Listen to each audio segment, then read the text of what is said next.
우리는 지금 이제 요한계시록 중에서 일곱 인에 대해서 말씀을 듣고 있는데 지난번에 다섯 번째, 네 번째 인까지 말씀을 드렸고 추수감사절 때문에 두 주간을 감사절에 대한 말씀을 드렸고 오늘은 그 다섯 번째 인부터 말씀을 드리겠는데요. 여기 그 예수님께 어린 양 예수님께서 첫 번째 인을 떼시니까 우레와 같은 소리가 나서 들으니까 하늘로 올라오라. 그래서 요한이 그 말을 듣고 하늘로 올라가 보니까 흰말을 탄 자가 있더라 그랬죠. 그래서 이 흰말은 예수님과 헷갈리게 하는, 예수님으로 착각하게 하는 그런 적그리스도가 있다고 말씀을 드렸습니다. 여기에 나오는 일곱인의 재앙, 일곱 나팔의 재앙, 일곱 대접에 대한 재앙은 언제 일어나는 것이냐? 7년 환란기 중에서도 후반부에 있는 3년 반 사이에 일어나는 사건들이다. 이것을 날짜로 계산하면 1260일이고 달수로 계산하면 42달이고 때로 계산하면 한때, 두때, 반때다. 이렇게 말씀을 했는데 이 모든 것은 후반기 3년 6개월을 가리키는 말이다. 지난번에 말씀을 드렸습니다. 적그리스도가 유대인들과 한 일해 동안의 언약을 맺는다고 그랬죠. 우리 좀 며칠 지냈으니까 다시 한번 보면은 다니엘서 9장 27절에 보면 앞에 나와 있네요. 그가 장차 많은 사람들과 그가 누구지? 적그리스도 많은 사람들과 더불어 한 일해 동안의 언약을 굳게 맺어 한 일에는 7년을 말하는 거예요. 그가 그 일해의 절반에 제사와 예물을 금지할 것이며, 자, 후반 3년 반 동안은 뭐가 금지된다고요? 제사 예배 드리는 거가 금지되고 이게 다 안 돼요. 금지할 또 포악하여 가정한 것이 날개를 의지하여 설 것이며 또 이미 정한 종말까지 정해진 종말이 있어요. 그때까지 진노가 황폐하게 하는 자에게 진노가 쏟아지게 된다는 거예요. 그러니까 일곱인을 뗄 때에 어마어마한 재앙이 일어나게 되는데 이것은 7년 중에서도 후반부에 속하는 3년 6개월 동안에 일어날 재앙이다. 이 재앙이 얼마나 큰지 창세 이후로 이런 재난이 없었다. 이런 큰 환란이 없었다라고 성경은 기록하고 있는데 우리 마태복음 24장 15절에서 예수님이 말씀했죠. 그러므로 너희가 선지자 다니엘이 말한 바, 이 누가 말씀하신 거죠? 예수님이 직접 말씀한 거예요. 마태복음 24장은 소계시록이라 그래서 요한계시록을 축소하는 게 마태복음 24장이라고 말을 하는데 그 중에서 일어난 일들이죠. 그때에 다니엘이 말한 바 멸망의 가증한 것이 거룩한 곳에 선 것을 보거든요. 이게 누굴 말하죠? 적그리스도를 말하는 거예요. 그래서 멸망에 가증한 것이 거룩한 곳에 예루살렘 성전 선 것을 보거든 읽는 자는 깨달으라 하는 거예요. 읽는 자는 깨달으라. 그 다음에 이제 계속 좀 더 보겠는데요. 16절을 보시면은 이렇게 돼 있죠. 그때 유대에 있는 자들은 산으로 도망하라. 자, 잘 보세요. 산으로 도망하라. 산으로 도망하라. 그 다음에 지붕 위에 있는 자는 집 안에 있는 물건을 가질러 내려가지 말라. 그 다음에 밭에 있는 자들은 겉옷을 가질러 뒤로 돌아가지 말라. 그날에는 아이벤 자들과 젖 먹이는 자들에게 화가 있다. 너희가 도망하는 일이, 자, 이게 여기까지 보면은요, 자, 공통 분모가 있어요. 산으로 도망하라. 물건을 가질러 다시 가지 말라. 밭에 있는 자들은 겉옷을 가질러 가지 말라. 아이 벤 자들과 젖 먹이는 자들은 화가 있다. 왜? 이건 급히 도망가야 될 거를 말하고 있는 거예요. 물론 여기 산이 뭐 교회도 이런 해석도 많이 있지만은 물론 이렇게 말한 데는 뒤에 구역의 어떤 그런 그 배경이 있긴 합니다만은 산으로 빨리 도망가야 된다. 물건을 가지러 집어넣어 들어가지 말아야 된다. 빨리 도망가야 되는데 애기 벤 자들과 애들은 있으면 못 데려가니까 그 화가 있다. 그러면서 하는 말이 뭐예요? 너희가 도망하는 일이, 도망에 대해서 말하는 거예요. 이거는 도망하는 일이 겨울에나 안식일에 되지 않도록 기도하라. 이는 그때 큰 환란이 있겠다. 환란이 있으니까 도망가는 거예요. 급박한 걸 말하는 거예요.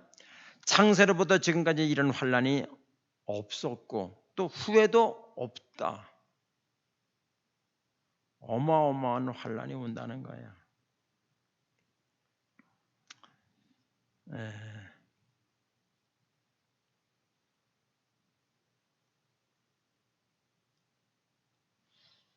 그러면서 쭉 이제 뭐 거기까지 무슨 보겠는데요. 그러니까 여기서 우리가 알 수 있는 것은 어마어마한 환란이 있다는 거예요. 어마어마한 환란. 이것은 여러 군데서 말씀을 했죠. 그러니까 문자 그대로 해석해야 됩니다. 그냥 산으로 도망가지 말고 물건을 다시 가지러 집안으로 가지 말고 빨리 도망가야 된다.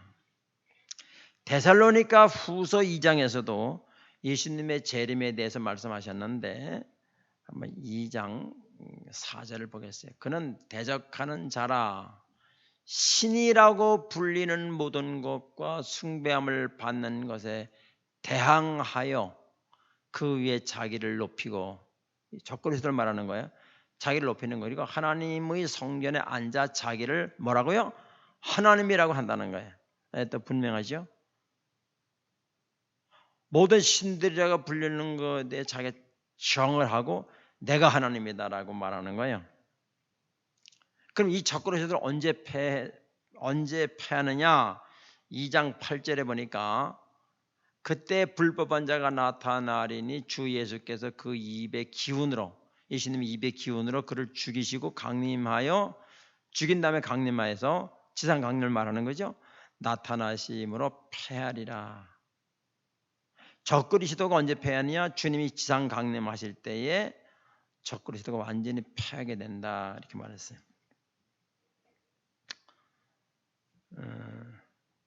유대인들은 유대인들은 그 적그리스도와 6년 7년간의 언약을 맺었는데 전 3년 반은 헷갈려. 이게 하나님 같기도 하고 아니면 뭐 적그리스도 같기도 하고 이렇게 이제 하다가 후반부로 들어가면서 내가 하나님이다라고 하니까 그때 이제 알게 되는 거죠. 정체를. 그래서 언약을 깨버리는 거예요. 유대인들이. 그럼 그때부터 핍박이 심해진다.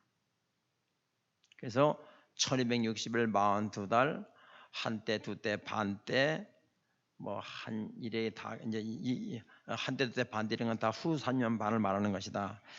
다니엘서 12장 1절에서도 똑같은 말을 했어요. 한번 띄워주실까요? 그때 네 민족을 호위하는 큰 군주 이비가일이 일어날 것이요 환란이 있으리니 이는 개국이래라. 그때까지 없던 환란일 것이며 그때 네 백성 중 책에 기록된 모든 자가 구원을 받을 것이다 이렇게 됐어요. 그래서 환란을 통과하는 것은 성경적이 아니에요. 왜냐하면 내가 다 통과하려면 목배임을 당해야 되는데 그런 사람만 구원받는 게 아니라 예수 믿을 책에는 언제 기록되는 거지? 예수 믿는 사람들이 예수님을 내 마음에 받아들일 때에 그것은 이제 누가 이제 소위 말 채점을 매긴다 할 때에 내가 하는 게 아니라 주님이 채점을 먹이는 거예요. 우리 편은 난 믿는다고 그러는데 주님이 볼 때 인정이 돼야 돼요. 그러니까 유사 그리스도인은 안 된다 그 말이야. 그러니까 예수의 피로 확실히 믿을 때 그때 이미 책에 기록되는 거예요. 호적에 등록이 되고 천국 시민인데 그때부터는 뭐예요? 잘하는 거예요. 잘하는 거. 뭐 성경에 보면 뭐 부모를 뭐 성범죄를 이런 것도 못된 일이 있는데 그거 관계 없어요. 그러니까 어떻게 보면은 예수님 믿은 사람은 좀 심하게 말하면 사람을 죽여도 구원은 받는단 말이에요. 제가 사람을 죽여도 구원받는 데는 초점을 맞추는 게 아니고 생명책에 기록된 사람은 큰 죄, 적은 죄를 범한다 할지라도 이미 소속이 다르기 때문에 구원을 받는다. 그런 말씀을 드리는 거예요. 그러니까 이게 이제 적그리스도라는 모든 것들은 주님이 이 땅에 오실 때에 다 없어지는 거예요. 예수님도 마태복음 맡겨 봤지만 24장 21절에서 큰 환란이 있겠다. 근데 창세 이후로 지금까지 이런 환란도 없었고 앞으로 그런 환란도 없을 것이다. 얼마나 환란의 규모가 큰지 알겠죠. 성경에서는 2만만이라 그래서 2억이라고 해석을 하는 분도 있어요. 2억이 동원되는 전쟁이 일어날 것이고 피가 말 발굽이로 흐른다. 예수님 잘 믿어야 됩니다. 믿는 척만 하면 안 돼요. 진짜 믿어야 돼요. 이때에 이 7년 환란 때의 교회는 거기 안 들어가요. 그러니까 7년 환란이 일어날 때 전에 교회는 하나님 앞으로 휴거가 된다. 이 휴거된다는 말은 독수리가 먹이를 낚아채듯이 하나님이 우리를 낚아챈다는 거예요. 순식간에 변화된다. 홀연히 변화가 된다. 착 변화가 되는 거죠. 그래서 공중에서 예수님을 만나죠. 신랑으로 만나서 혼인잔치가 이루어지는데 유대인의 혼인잔치에 대해서는 지난번에 말씀드렸어요. 예수님 우리를 데리러 간다 그랬죠. 지금 데리러 간 시간이에요. 그 다음에 다시 우리 신혼집이 준비되면 우리를 데리러 온다 그랬죠. 그게 그 말이란 말이에요. 지난번에 말씀드렸으니까 다시 말씀 안 드리겠어요. 그래서 주님께서 올라가셔서 혼인잔치가 이루어지고 땅에서는 7년 환란이 이루어진다. 그러니까 마귀가 최후의 발악을 하는 거기 때문에 이건 상상할 수 없는 환란이 이루어진다. 거기에서 구원받으려면 목배임을 당해야 된다. 여러분 생각할 때 아니 난 이제 구원받았으니까 올라가니까 상관없다. 이게 관심이 없다. 그렇게 생각할 수 있지만 아니요. 주님이 언제 오실지 모르고 또 항상 우리가 준비해야 되는 건 뭐냐면은 내가 정말로 예수님을 믿는가를 양심적으로 생각하셔야 돼요. 여러분 교회만 왔다 갔다 한다 그래서 주님이 인정하는 믿음이냐를 생각해 봐야 돼요. 제가 이제 오늘 교회 오면서 집사람과 이제 단풍을 교도소 앞에 단풍이 은행나무 단풍 이쁘잖아요. 그래서 그 자리에서 뭐라 하냐면은 단풍이 노랗게 되었을 때도 초기, 중기, 말기가 있잖아요. 단풍도 초기의 단풍은 아주 노랗고 중간의 단풍도 이쁜데 마지막 단풍은 약간 빛바랜 단풍이요. 보기에는 그렇잖아요. 그러니까 똑같은 단풍이라도 단풍 들었네 그러지만 조금 더 예민한 사람은 초기, 중기, 말기의 단풍으로 나누는 거예요. 그렇죠? 자, 우리가 요즘에는 겨울도 아닌 것이 가을도 아닌 것이 이걸 간절기라 그래요. 그럼 간절기에 입는 옷이 따로 있단 말이에요. 그 왔다 갔다 하잖아요. 이제 이 옷이는 겨울에 또 꺼내놓고 여름 옷도 꺼내놓고 막 복잡해. 한국이라는 데는 복잡해. 그래서 우리가 멋은 내고 그러는데 돈이 좀 많이 들어가고 우리 몸이 거기에 적응하려면 힘들다고 그러더라고요.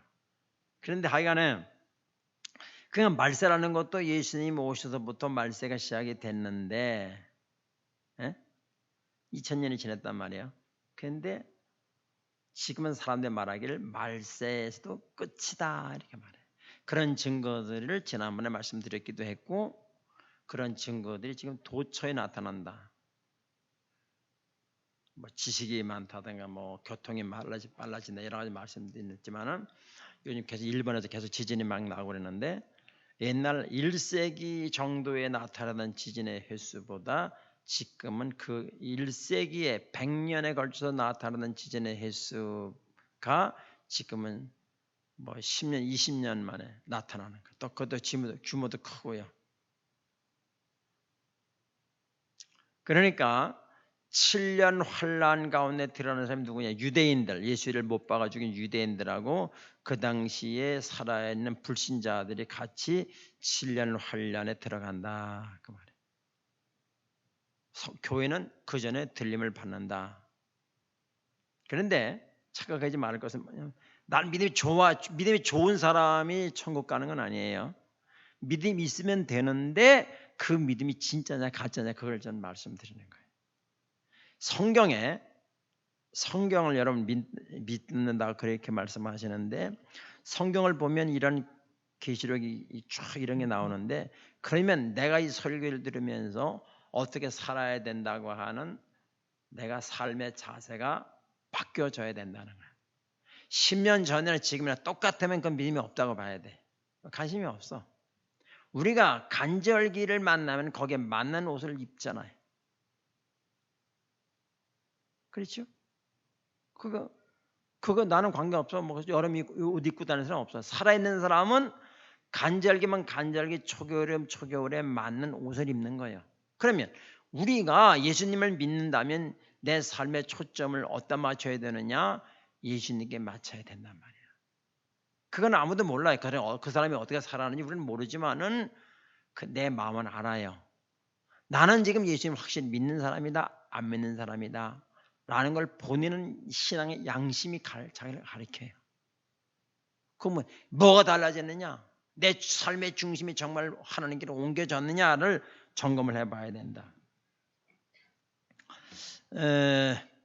계시록 옆에 있으니까 한번 보시면 돼요. 계시록 14장 1절부터 좀 볼게요. 또 내가 보니 어린 양이 시온산에 섰고, 이건 예수님의 지상강림을 말하는 건데, 그와 함께 14만 4천이 서 있는, 14만 4천 설명했죠? 이스라엘 12지파 신약의 12제자 해서 곱하면 얼마예요? 144인데 그럼 왜 거기다 1000을 곱했어요? 왜 1000을 곱하느냐? 이렇게 이해하시면 돼요.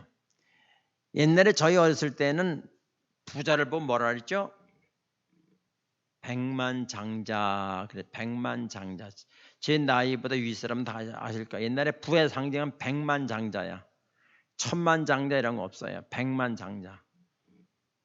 그러다가 지금에서는 돈 많은 사람 뭐라고 그래요? 억만장자 이렇게 되어버렸어요.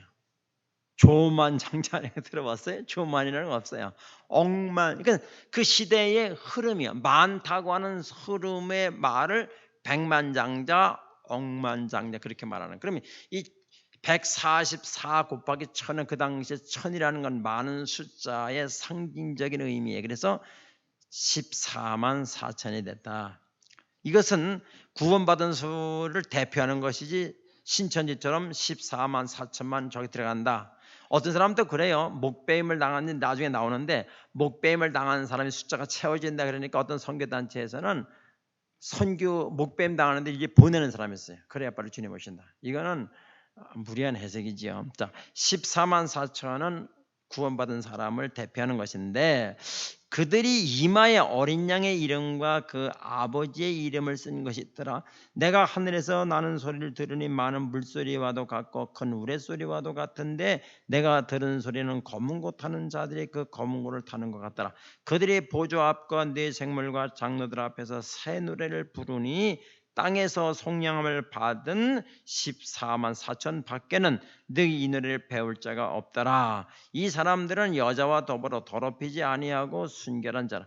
어린 양이 어디로 인도하든지 따라가는 자며 사람 가운데서 속량함을 받아 처음 익은 열매로 하나님과 어린 양에게 속한 자들이니 그 입에 거짓말이 없고 흠이 없는 자들이더라.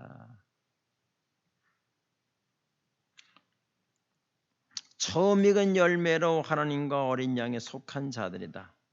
그에게 거짓말이 없고 흠이 없는 자들이더라. 여러분 우리가 한 번 더 보고 얘기할게요. 스가랴 14장을 한번 띄워주시죠. 스가랴 14장 4절. 그날에 1절부터 보여요. 1절부터요. 여호와 하나님의 여호와의 날이다. 여호와의 날이라 이르리라. 그날에 네 제물이 약탈되어 네 가운데에서 나누리라. 내가 이방들을 나라들을 모아 예루살렘과 싸우게 하리니 성읍이 함락되며 가옥이 약탈되며 부녀가 욕을 당하며 성읍 백성이 절반이나 사로잡혀 가려니와 남은 백성은 성읍에서 끊어지지 아니하리라. 그때 여호와께서 나가서 이방 나라들을 치시되 이왕의 전쟁 날에 싸운 것 같이 이 왕의 전쟁들에 싸운 것까지 하시리라. 4절 그날에 그의 발이 예루살렘 곧 동쪽 감람산에 서신다. 이 감람산에 대한 해석도 여러 가지 뭐 교회라 해석하기도 하고 그렇지만은 감람산, 뭐 시온산, 올리브산 같은 말이죠. 감람산은 그 한가운데가 동서로 갈라져 매우 큰 골짜기가 되어서 산 절반은 북으로 산 절반은 남으로 옮기고 천년. 자, 그러니까 예수님이 지상 강림이 된 다음에 천년 왕국이 시작이 된다. 천년 왕국 시작. 천년 왕국 시대에는 어떤 일이 벌어지는가 하면 100살을 살아도 어린 아기라 이렇게 말한다는 거예요. 천년을 살아니까. 천년 왕국에 대해서는 굉장히 예민한 문제이기 때문에 거기 누가 들어가 사느냐 천년 왕국에. 그런 문제 나중에 또 설명할 수 있는 기회가 있을 것입니다. 자, 여러분 마태복음 24장은 환란에 대한 얘기지요. 그 다음에 마태복음 25장은 뭐가 나오냐면 세 가지 비유가 나와요. 열처녀 비유, 달란트 비유, 양과 염소를 나누는 얘기 나오죠. 이것은 뭐냐 하면은 이미 그 혼인잔치에 들어간 얘기죠. 이미 휴거된 후의 얘기를 하는 거예요. 그렇죠. 그래야지 혼인잔치가 될 거 아니겠어요? 그리고 달란트 비유도 마찬가지죠. 자, 계시록 19장을 잠깐 볼게요. 옆에 있는 거니까.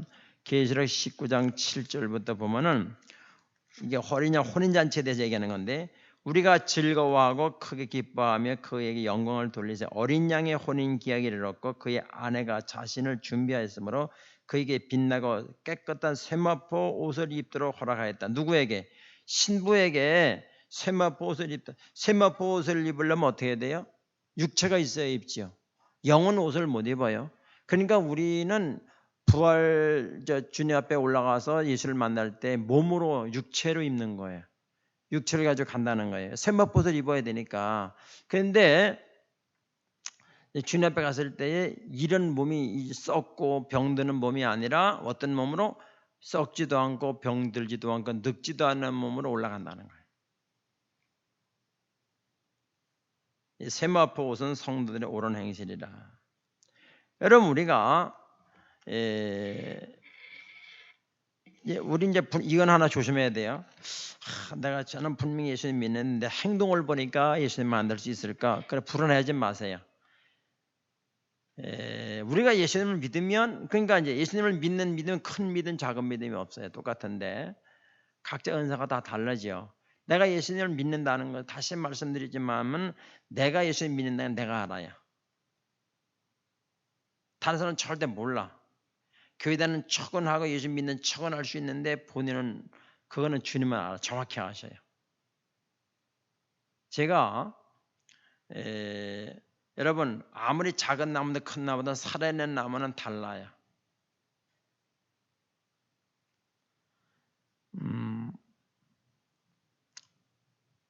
우리가 믿음의 차이는 분명히 있어요. 믿음이 작으면 구원 못 받 그건 없어요. 분명한 것은 내가 예수님을 믿으면 분명히 구원을 받는다. 근데 그 믿음은 내가 인정하는 것이 아니라 주님이 인정해 주셔야 된다. 주님이. 여러분 2장 계시록 2장 3장에서는 7교회 나오죠. 똑같이 나오는 얘기 뭐예요? 성령이 교회들에게 하시는 말씀을 들을지어다. 7번 나와요. 그리고 나서 4장부터는 교회라는 말이 딱 끊어져요. 없어요. 왜? 휴거되고 없으니까. 그리고 그 이후에 나오는 것은 환란 때 되어지는 일이기 때문에 교회는 상관이 없어요. 휴거되기 때문에. 자, 다시 우리 6장으로 넘어가면 여기 6장에 이제 지난번에 배웠지만 다시 한번 좀 기억을 되살릴게요. 1절, 2절에는 첫째 인을 띄었어요. 첫 번째 인을 띄니까 어떻게 됐죠? 적그리스도 나왔다 그랬죠. 자, 두 번째 둘째 인을 떼니까 3절 4절 둘째 인을 떼니까 붉은 말이 나타났다. 붉은 말은 전쟁을 가리킨다라고 말씀을 했죠. 셋째 인 5절 6절인데요. 셋째 인을 떼니까 기근이 심해졌다. 한 데나리온으로 밀 한 대, 보리 석 개를 산다. 근데 여기서 밀 한 대라는 것은 지금 우리나라에 있는 사각 이런 대를 말하는 게보다는 그때 당시에 한 노동자의 하루 식량을 가리키는 거예요. 근데 평상시보다 7배를 뛰었다는 말씀 지난번에 드렸죠. 넷째인 7절에서 8절인데요. 넷째인을 뛰니까 청황색 말이 나오는데 거기에 탄 자의 이름이 사망이다. 많은 사람이 죽게 되죠. 많은 사람이 죽게. 이건 이제 후 3년 반에 대한 얘기죠. 그러니까 어마어마한 사람이 죽어요. 어마어마한 사람이. 다섯째에는 9절부터 10절인데 여기 이제 지난번 여기 조금 하다가 말씀을 마친 것 같은데 9절 보면은 자 다섯째인을 떼실 때 내가 보니 하나님 말씀과 그들이 가진 증거 때문에 죽임을 당했다는 거예요. 여러분 우리가 가는 길은 좁은 길이에요. 예수 믿는데 세상에 사는데 아무 불편이 없다. 그건 조금 문제가 있어요. 이 세상은 악의 구조가 지배하기 때문에 예수님을 제대로 믿는 사람이 적응하기가 힘들어요. 또 소속이 우리는 천국 시민이기 때문에 이 지옥의 시민하고 다 아무래도 이게 안 맞아야 정상이지요. 정상이에요. 그런데 우리가 이 천국 시민인데 이 땅에 사는 걸 좁은 길이라 그랬어요. 그런데 이제 여기서 보니까 뭐라 그러죠? 그 죽임을 당한 영혼들이 제단 아래 있어서 큰 소리로 불러 이르되 거룩하고 참되신 대주제요. 대주제란 말 잘 안 나오는 말이에요. 여기서 대주제란 말은 역사의 주관자이십니다 이 말이에요. 역사. 자, 당시에 로마가 유대인들을 전 세계를 지배하고 있을 때예요. 로마 황제에게 쓰는 말이 대주제예요. 그런데 여기서 지금 이 죽임당한 영혼들이 대주제라고 하는 것은 로마 황제가 대주제가 아니라 주님이 대주제가 되십니다 라는 얘기를 하는 거예요. 대주제라는 말은 심판자라 그 말인데, 자 그때 당시에 로마 황제의 재판은 신의 재판이기 때문에 다른데 더 올라갈 때가 마지막 심판이죠. 어떤 인간도 이걸 뒤집을 수 없어요. 그럴 때 사도 바울이 뭐라고 그래요?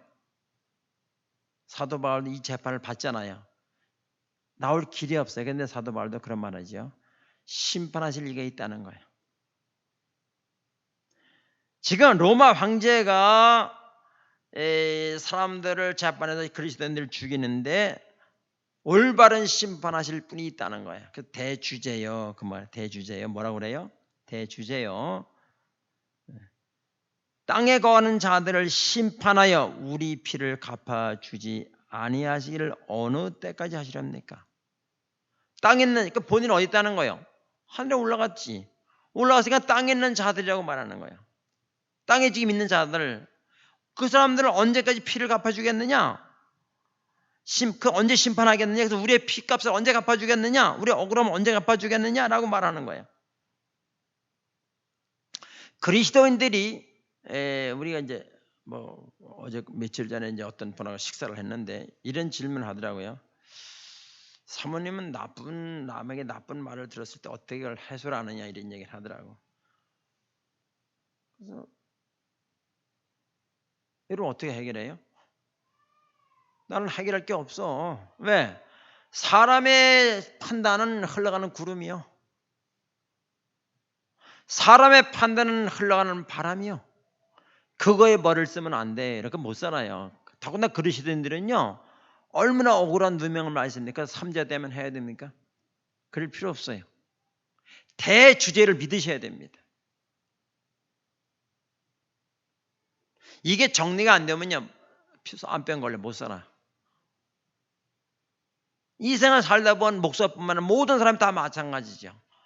이 높은 위치에 올라갈수록 얼마나 나쁜 말을 많이 듣겠어요. 회사 가면 회사의 조건이 다르고 옛날에 부모의 효도의 방법이요. 시대마다 변해가잖아요. 이렇게 변해가는 거예요. 근데 우리가 이 땅을 살아가면서 어느 시대는 이런 말이 맞고 어느 시대는 저런 말이 맞아요. 이 말이 틀리단 말이에요. 그렇죠? 근데 우리는 그거에 따라서 그런 잣대를 가지고 우리를 평가하는데 신경 쓸 필요 없어요. 우리는 언제나 변하지 않는 시대를 초월하는 주님의 말씀에 초점을 맞춰 살아가야 돼요. 그래야 열받지 않아요. 사람이 말하는 거 신경 쓸 필요 없어요. 대주제가 계신단 말이에요. 이거는 내가 삭히는 게 아니에요. 그냥 자연스럽게 대주제가 되시니까 흘러가는 구름에 신경 쓸 거 없어요. 속에서부터 이게 진짜 고백이 돼야 돼. 그러면 괜찮아. 억지로 막 그러면 안 돼. 속에서부터 나의 심판가는 주님이시다는 게 속에서부터 믿어져. 그러면 열받을 게 없어요. 열받을 게 없어요. 이 땅에 살아가면서 뭐라고 그랬어요? 여기 이제 11절에 보면은 각각 말을 하니까 각각 그들에게 흰 두루마기를 주시며 이르되 아직 잠시 동안 쉬되 그들의 동무 종들과 형제들도 자기처럼 죽임을 당하여 그 수가 차기까지 하라. 이 말은 뭐예요? 앞으로도 계속 핍박은 이어진다는 말도 되고, 어떤 선교단체에서는 순교의 수가 차야 되니까 막 그런 데 보내는 사람도 있어요. 이슬람 사람들은 또 뭐 죽는 걸 영광으로 생각하잖아요. 이 말은 우리가 사는 세상에는 주님 오시는 그날까지는 핍박이 해도 된다. 순교를 안 당해도 순교자 정도의 삶을 사는 사람이 있어요. 그래서 우리의 길은 좁은 길이다. 그러나 끝에는 뭐예요? 생명이 있어요. 여러분, 우리가 이것이, 그래서 제가 말씀드린 게 뭐냐면은, 내가 좁은 길을 걸어가면서도 희망이 있어. 때로 넘어질 때도 있지만 그 사람 예수 믿는 사람이 확실하지. 그런데 이게 끝이 아닌가 살다 보니까 흔들릴 때가 있어. 예수 믿는 거는 자녀가 잘 될 때가 잘 돼야 되는데 이게 뭐지? 라고 흔들리는 사람은 좀 믿음이 문제가 있는 거예요. 예수 믿는다고 이 땅에서 다 잘 되는 거 아니에요. 그거를 이겨낼 수 있는 힘이 나한테 있지. 왜? 나는 대주제를 믿고 이 땅은 그저 다 이제 나중에 나오지만 다 없어질 땅이란 말이에요. 여기에 우리가 이제 저쪽에 여기 이제 오래된 사람 아시겠지만 2층에서 개척을 했잖아요. 저 길 건너서. 근데 이제 그때 당시 여기 거리가 왕복 편도 2차예요. 그러니까 총 4차선 일대요. 근데 이제 그때 이제 길 옆에 있는 집들은 막 약간 뭐 이제 했는데 리모델을 안 하더라고요. 그래서 왜 리모델을 안 하냐 그러니까 3년 후에 이건 도로가 8차선으로 나기 때문에 헐어진다는 거예요. 할 필요 없다는 거예요. 근데 그걸 정보를 모르는 사람은 어떻게 해야 될까요? 수억을 들여서 리모델을 하겠지. 모르니까 죽은 돈이잖아요. 여러분, 우리가 사는 이 세상은 언제나 없어질 거예요. 그 장망성이라, 장차 망할 성이다. 여기다가 모든 걸 쏟아보면 어리석은 사람이라니까요.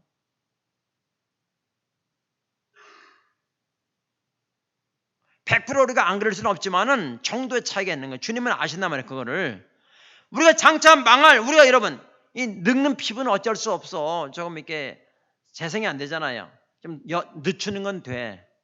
뭐 맞고 그러면. 그런데 여러분 여자는 또 아름답게 가꿔야 되는 게 그렇지만 그래도 막살랑은 아니에요. 제 얘기는. 그렇지만은 중심은 이 땅이 아니라는 거예요. 그거에 분명히 내가 안에 있어야 돼요. 재건축이 안 되는 인생이 아니겠어요? 그것도 뭐로 애착을 가지세요. 그렇게. 그래도 막살라는 안 해요. 내일 종말이 와도 오늘 사고나무를 심어야 그런 자세로 살아야 되지만은 언제나 중심은 대주제예요. 이게 돼야 이 땅을 열받지 않고 살 수 있어요. 이게 돼야 된다는 거예요. 사도 바울이 얼마나 전도에다가 귀신 쫓아낸다고 감옥에 갇히지 않습니까? 그 뭐래요? 사도 바울이 뭐라고 그래요? 의로우신 재판장이 내게 있다라고 하는 거예요. 그러니까 열받을 게 없는 거지. 왜? 의로운 재판장이 있으니까. 난 그걸 믿으니까 사람이 뭐 억울하게 뭐 자기 이익과 관계된다고 해서 감옥에 갇히는 게 신경 쓸 필요 없대. 이 땅의 재판은요 장난치는 거예요. 제가 옛날에 우리 청년들한테 학생 때 판사는 되지 말라. 변호사는 되지 좋은데 판사는 되지 말라. 판사하고 도둑놈하고 무게를 재면요 판사가 한 건이 더 나간다. 옛날 어른들이. 도둑놈이라 이거지. 돈에 따라 뭐 학교에 따라 인맥에 따라 다 바뀌는 거예요. 그러니까 그런 재판은요 신경 쓸 필요가 없어. 이거가 제대로 정리가 안 되면 열받아요. 예수 믿는 사람에서 얼마나 소연을 많이 보겠어요. 사람의 평가에 대해서 그렇게 신경 쓰지 마시길 바랍니다. 우리는 오직 주님만을 바라보고 가는 거예요.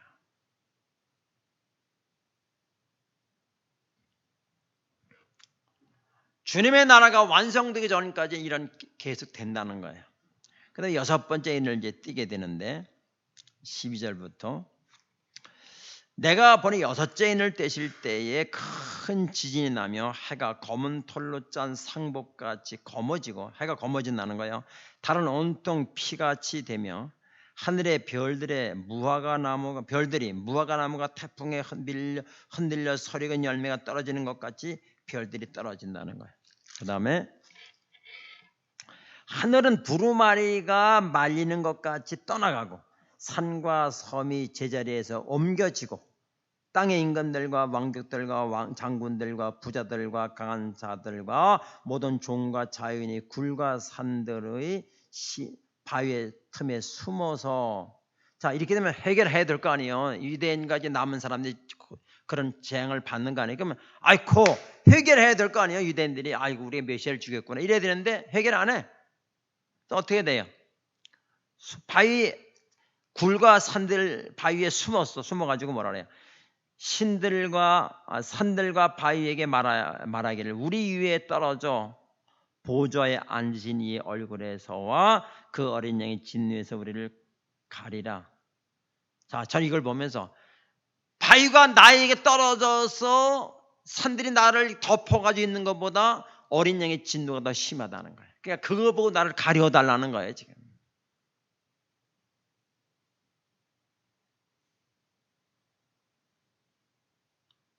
피하겠다는 거예요. 해결. 그래서 뭐 언제 끝나요? 그들의 진노의 17절 그들의 진노의 큰 날이 이르렀으니 누가 능히 서리요. 인간으로서는 설 수가 없어. 여러분 예수 믿기 좋을 때 잘 믿어야 돼. 천재가 변화가 일어나. 생각해 보세요. 어마어마한 일들 상상할 수 없는 본 적이 없으니까 상상할 수 없는 무시무시한 혼란이 온다는 거예요. 우리가 그걸 무시한다? 그거를 생각도 안 하고 그냥 산다? 물론 나는 예수 믿으니까 내 믿음을 점검해야 돼. 내 믿음이 정말 참 믿음인가? 주님이 인정하는 믿음인가를 내가 점검을 해야 된다고요. 근데 내가 20년 전에 예수 믿는 데를 지금은 똑같아. 안 자라. 이건 뭐가 문제가 있지 않아요. 살아있는 사람은 잘하게 돼 있어요. 그가 새끼 나무든지 큰 나무든지 잘하게 움직여. 모든 게 다 살아있는 움직여. 조금 눈에 안 보이죠? 움직여. 다 움직인다고요. 안 보이지만 움직여야 된다고요. 우리는 못 보. 그러나 죽은 건 안 움직여. 내 믿음이 20년 동안 10년 동안 잘 지내오면서 잘하는가 점검해 봐야 돼요. 죽은 믿음은 잘하지 않습니다. 내가 뭐가 달라졌는가?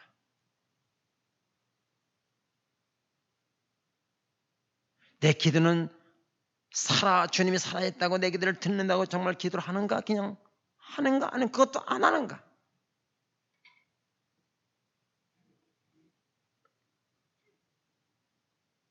가장 중요한 게 뭐예요? 바쁜 게 중요한 게 아니에요. 내 믿음을 점검하는 게 제일 중요해요. 그러니까 이 정도의 재앙이 이렇다면 지옥은 더하지, 그렇죠? 아무리 고난이 고통이 고도 핍박이 힘해도 지옥보다는 덜할 거 아니에요.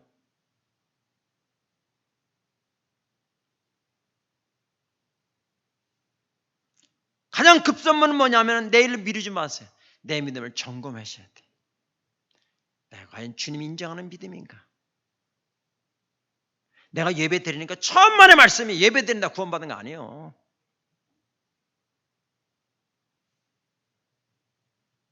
이 자리에 와 있다 구원받는 거 아니라니까요. 내가 정말 구원받은 사람인가? 그 증거가 뭔가? 내가 잘하고 있는 믿음인가? 습관화된 그냥 믿음인가를 늘 점검하셔야 돼. 성경을 볼 때 내 마음 어떻게 감동이 되는가? 어떻게 움직이는가? 그러므로 뭐가 변화가 되는가를 점검하셔야 된다.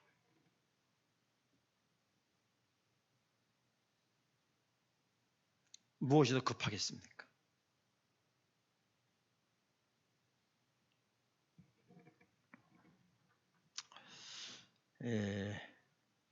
여러분 요한계시록이 조금 상징적인 것도 있고 또 문자 그대로 해석해야 될 것도 있고 그래서 요한계시록이 이렇게 참 쉽진 않지만은 또 뭐 제가 설교한다 해서 제가 완벽한 설교라고 좀 말하지 않아요. 다른 해석도 있으니까요. 그러나 저는 이제 여러 가지 예를 참고해서 타당성이 있다고 하는 거 그리고 뭐 거의 되게 비슷해요. 근데 이제 이상한 설교를 성경을 해석하는 분이 몇 번 있죠. 이상한 이제 그런 건 저는 하지 않고요. 일반화적인 것을 종합해서 말씀을 드리는 중인데요. 이 에스겔서를 이제 요한계시를 공부할 때 절대 빠지지 마시고 제가 처음에 시작할 때 뭐라 그랬지? 기도하셔야 된다 그랬어요. 그냥 기도하셔야 된다. 그리고 성경을 읽어보셔야 된다고 말씀했어요. 일곱 나팔, 일곱 접시에 대한 지향이 가장 믹서가 막 되기도 하고 또 겹치기도 하고 이런 것은 이제 계속해서 말씀을 반복적으로 드리도록 하겠습니다. 기도하겠습니다.